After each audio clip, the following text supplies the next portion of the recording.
Hi everyone, welcome to the second video of this series. As we said in the first one, we're going to concentrate on the question given by Karpovich, which is like saying gamma is a finite generated discrete isometry group of Hm. If we know the critical exponent is smaller than 1, can we conclude gamma is convex co-compact, or even can we conclude saying like gamma is virtually free? So let's first of all give some partial result for low dimensional if so first case, like if n equals to 2, so gamma is an isom group of hyperbolic plane. If we know like gamma is finite generated, you don't need the assumption for delta. We already know like gamma is geometrically finite. Though the problem here is like we need to get rid of the parabolic isometries because convex co-compact subgroup does not have parabolic elements. So that's one result in dimension 2. In dimension 3, Bishop and Jones prove like if the critical exponent is smaller than 2, and we also know if gamma is geometrically infinite, then they prove the area of the limit set is greater than 0. Here, the area means the Lebesgue measure. So furthermore, if we assume the limit set is not the whole sphere, and if we take advantage of the Affol's measure 0 conjecture, which is not proved, we can conclude like we can get a contradiction, and then we can conclude like gamma is geometrically finite, though it could have parabolic elements. So for the original question, I think in either case, it's not fully answered. So what we proved in joint work with Shi Wang, we proved like if gamma is an isom group of the negative pinched Hadamard manifold X. So this is a finite generated torsion-free discrete isometry group. Then if we know the critical exponent is smaller than some constant dn kappa, then we conclude like gamma is convex co-compact. So here, dn kappa is a constant that only depends on n and kappa. Remember, n is the dimension for the manifold X, and kappa is the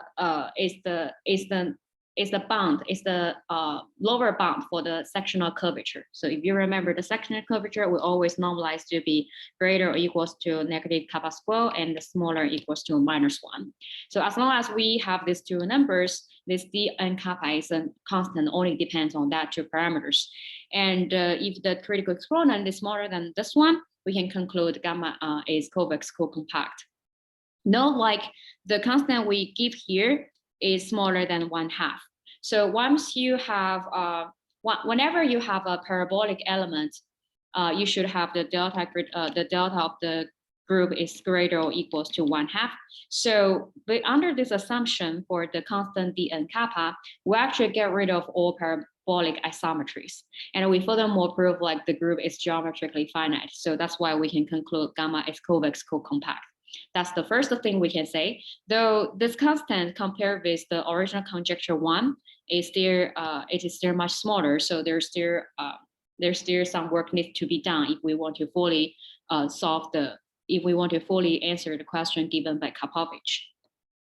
One corollary of our theorem says like if gamma is the same assumption, discrete finite generated. And now this is isom of Hm. So now we say if the critical exponent is smaller than some constant dn, then gamma is virtually free. Remember originally for the negative pinched Hadamard manifold, the constant not only depends on n, but also depends on the lower bound of the sectional curvature kappa.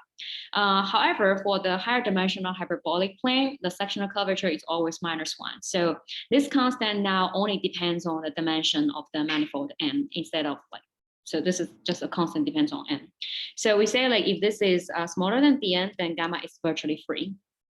So it kind of partially answers the question given by Karpovich. However, the sacrifice is that we actually can only prove the bounds when the critical exponent is very small compared to be the upper bound to be 1. In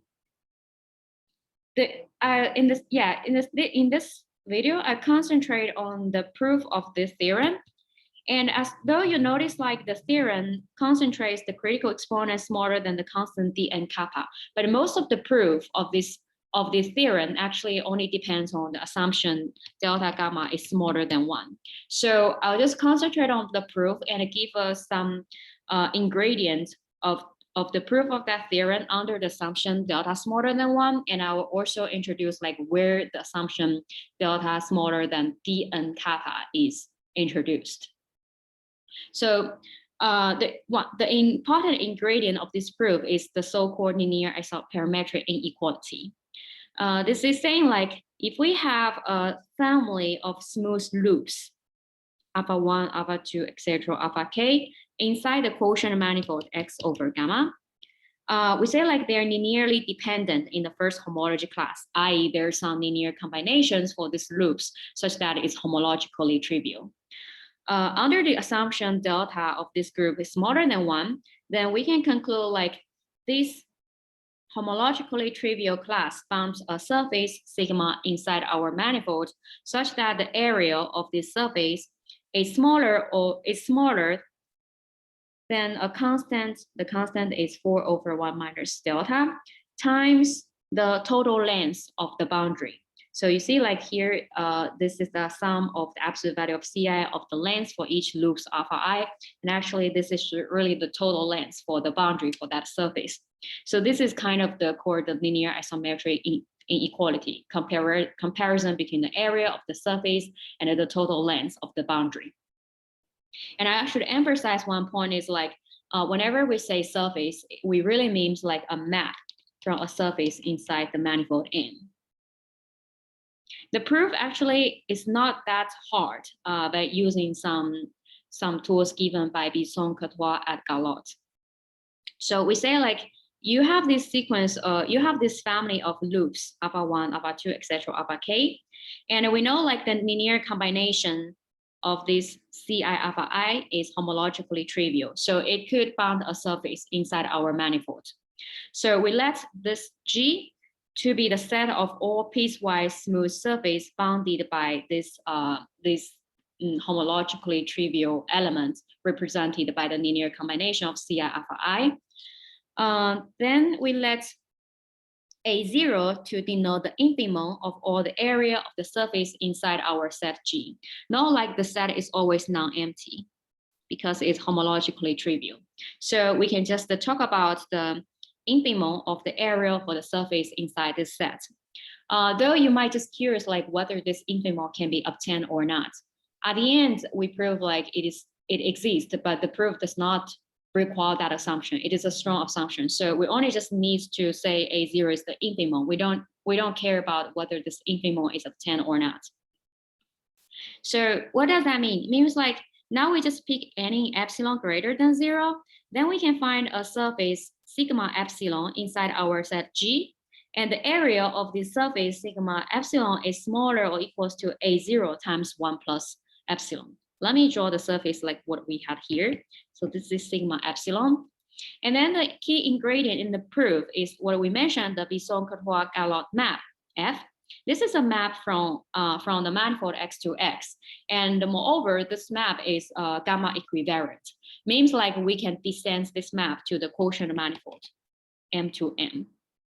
So I apply this Bisson-Courtois-Galot map to the quotient manifold, and each loop alpha I will map to another loop F alpha I. So this will become F alpha 1, and this is like F alpha 2, etc. So we get a bunch of image for these loops under the map F bar or F. I mean, F bar is the descent of F. And also we can apply this map to the whole surface. So this whole surface will just like what I draw in this picture. You see like there is a difference between the original surface sigma epsilon and the new surface F bar applied to sigma epsilon. And for the rest of them, let me just attach them by the usual cylinder between the loop alpha 1 and its image here.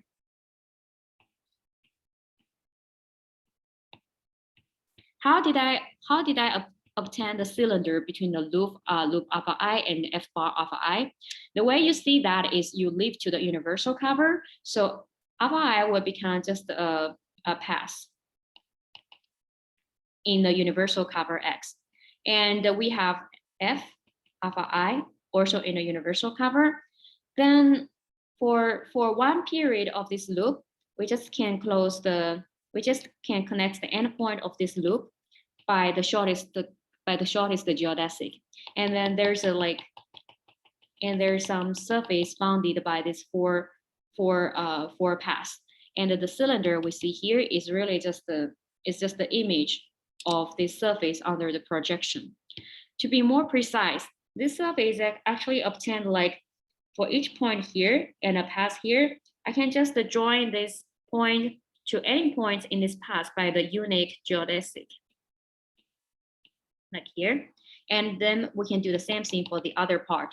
So this surface is really obtained by the union of two combs, for this point to this path and this point to this path. And you project this path, you project this surface under the projection map to the quotient manifold. And this is what I call the cylinder here. So you're seeing like by taking the union of the image of sigma epsilon and all these combs, let me just denote this cylinder by sigma 1, this is by sigma 2, and this is by sigma 3, etc. So you have like Ci copies of this sigma I. And then you see like this is a new piecewise smooth surface bounded by the original loops, Ci alpha I, and it should be inside G. That's the idea. So go back to the calculation. We want to estimate the area. We want to estimate the length. One important property of the Besson-Cautois-Galotte map is like when we apply this map F to our quotient manifold or even to the geodesic or the surface, we have this inequality. The area for the image of sigma epsilon is smaller or equals to 1 plus delta over 2 square area of the original surface sigma epsilon. This is the estimate about the area, how it changes under the map F. And for the length, if we apply the map F to the loop alpha I, the image has the length smaller or equals to 1 plus delta, the length of the original loop alpha I. And more importantly, we have the image F alpha I is freely homotopic to alpha I. That's why we can do this. That's why we can do this comb, and then we project to get a cylinder between the loop alpha I and F alpha I. So as we said, A0 is the infimum volume inside the set G. It is smaller or equals to the area of sigma epsilon prime, where sigma epsilon prime is the union of F, sigma epsilon, union the Ci sigma I. If you remember this picture, this is exactly the new surface we construct. And then we know like it has two parts. This part is the image for your original surface. So we denote the area. We denote the area is area of the image of epsilon, sigma epsilon, plus this part is the Ci's copies of the area for each cylinder, sigma I. And then we use the Besson-Cautois-Galotte maps property. This area of the image is smaller or equals to 1 plus delta over 2 square, area of the original surface. And for the length, sorry, for the estimation for the area of the cylinder alpha I, it's really just the some standard calculation in geometry saying like the area is smaller or equals to some constant times the length of alpha I plus the length of F alpha I. So we have Ci copies here, and for alpha I, and this is the area estimate for the area of sigma I. And we use the Besson-Cautois-Galotte map property again. The length for the image is smaller than 1 plus delta F alpha I. That's why we get this part, this inequality. So it's really just the solving this inequality, we should get like A0 is smaller or equals to 4 over 1 minus delta times the total length for the boundary. And we denote this constant by C delta. This is a constant that only depends on delta. I should mention one important thing is like for the map introduced the Besson-Cautois and Galotte map, you can not only apply to the loop or the two-dimensional surface, you can actually apply this map to any I-dimensional complex inside your manifold. And then there's also some similar inequalities between the volume of this I-dimensional complex compared with the original volume. So there's also a similar inequality to see the volume. Yeah. So that's one important ingredient about linear isoperimetric inequality. And the way we're going to use it to prove our main theorem. Just recall, like, our main theorem says if the critical exponent is very small, then we can conclude gamma is convex co-compact. And we mentioned, like, this is equivalent to prove like the group is geometrically finite because we can get rid of all parabolic isometries. So we prove it in a contradiction way. We assume like the gamma is not a convex co-compact. What does that mean? It says it's not geometrically finite. From the first talk, we know, like, as long as it's geometrically infinite, then there's always exists a sequence of escaping geodesic. Now I use the alpha I to denote the sequence of geodesic inside our quotient manifold M, like I draw here. So yeah, just to remind you, the escaping geodesic means, like, for every compact set K, there's only finite many geodesic in the sequence contained inside that compact set, and there are infinite many outside of the compact set. That's what we mean by escaping geodesic. So like we said in the first talk, we don't have more information about the sequence of closed geodesic. We don't know whether the length goes to infinity. We don't know whether the length goes to 0. We have no control about the length. And also we have no control about the homological information of these loops. For example, whether alpha I is homologically trivial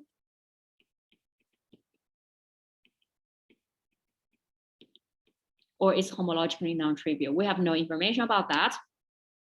However, we would claim something like, however, under the assumption delta of the group gamma is smaller than 1, we can control the length of the escaping geodesic, meaning like we can find a subsequence of escaping geodesic such that the length is uniformly bounded from above and also bounded from below.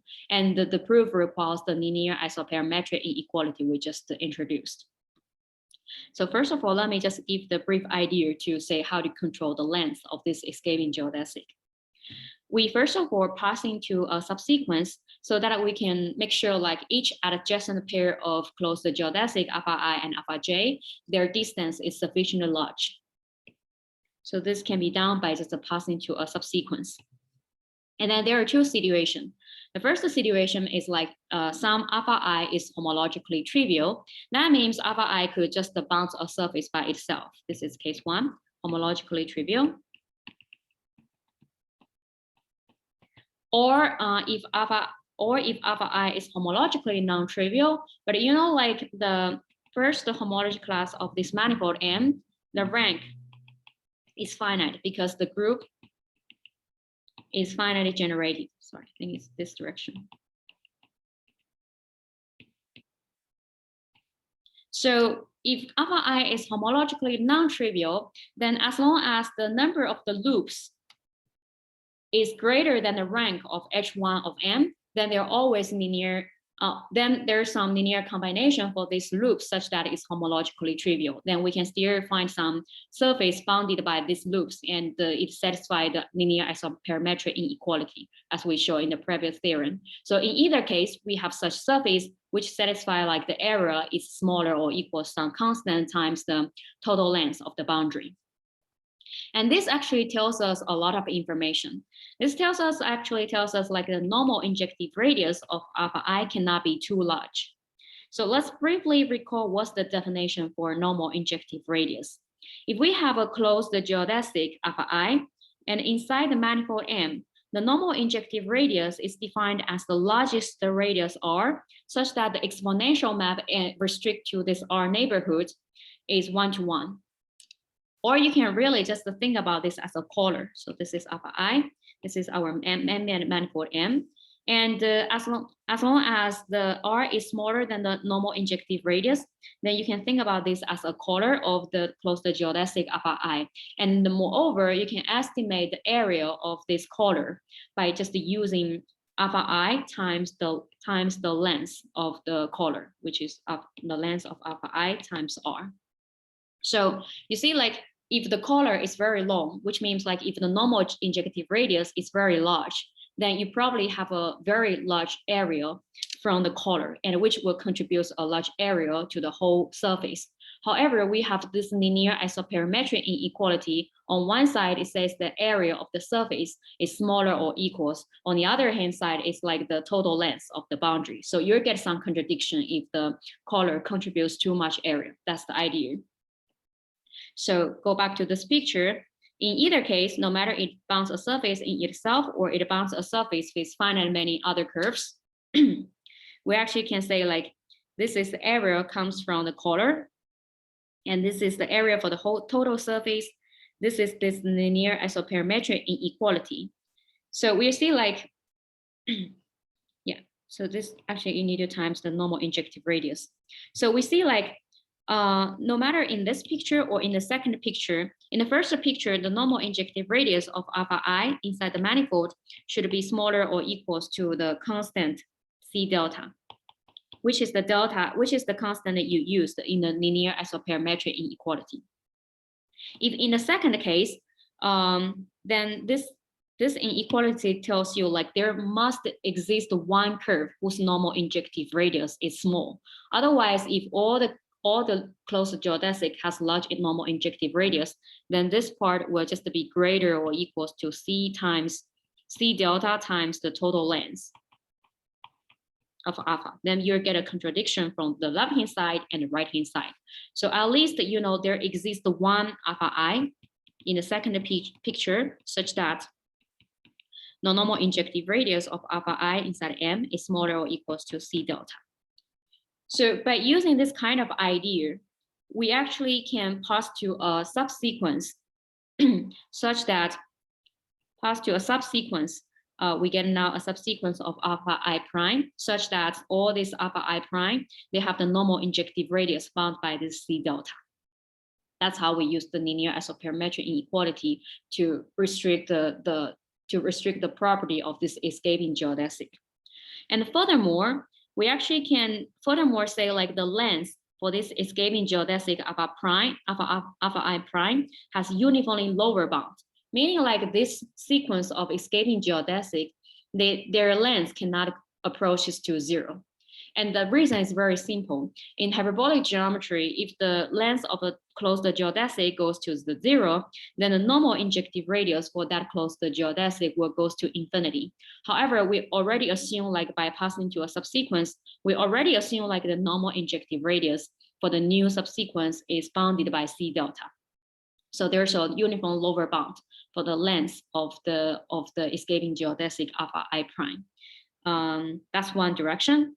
And on the other direction, you might just wondering if whether this sequence of escaping geodesic has the length which goes to infinity. In principle, it could be. However, we can use the property of normal injective radius to subdivide it. And at the end, you can get a new escaping geodesic whose length is also uniformly bounded from above. The idea is like that. If you have alpha I prime in your escaping geodesic sequence, and if the length is very large, then since the normal injective radius is smaller than C delta, it means like you can find a point P and find a point Q in your closed geodesic such that this P and Q is connected by some geodesic arc whose length is smaller than 2 times C delta. And then I get two new loops. The first loop look like this one, and the second loop is look like this one. And you know, like one of them should have so one of the arcs, let me draw here. So for this arc and this arc, one of them should have the length smaller than half of the total length. So you can just inductively apply this procedure such that the length of the new loop is smaller or equals to 4 times C delta plus epsilon. And then that's good. That means like there exists alpha prime such that you can just assume the total length is smaller or equals to 4 times C delta plus epsilon. And you can just pick PQ as what we did before and find a new path, which also has the length smaller than this number. So you have alpha prime and alpha I prime. They have the length smaller, or they have the length smaller than 4 times C delta plus epsilon. And these two loops are non-trivial. That represents non-trivial elements in our group. Let's say alpha prime represents gamma 0 and alpha I prime represents the element gamma 0 prime. So now you study the subgroup generated by these two elements. It is a subgroup inside gamma. If this two subgroup is a rank 2 free subgroup, then actually you can just compute the critical exponent for this free group. This is smaller than the original critical exponent of your original group gamma. And you see, like, this is greater or equals to some constant which only involves delta.